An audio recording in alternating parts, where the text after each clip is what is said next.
Alam nyo ba na marami naghahanap ng bahay dito sa Rizal?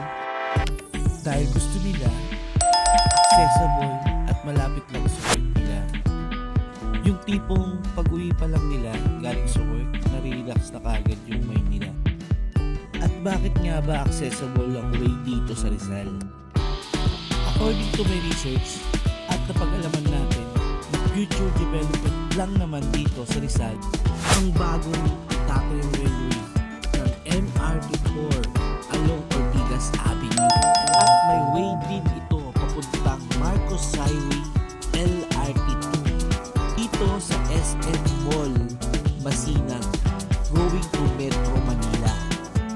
Good news dahil ito ng affordable option para sa'yo at napaka-peaceful at secure na community.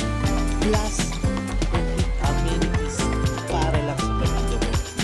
Ang makikita nyo yung actual video dito sa loob ng bahay.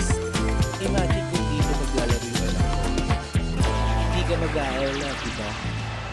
Kaya i-check mo na kung Manais New Field Phase 2 by Philip Best. Located ito sa Barangay Dalig, May Iba, Teresa, Rizal. By the way, this is Will.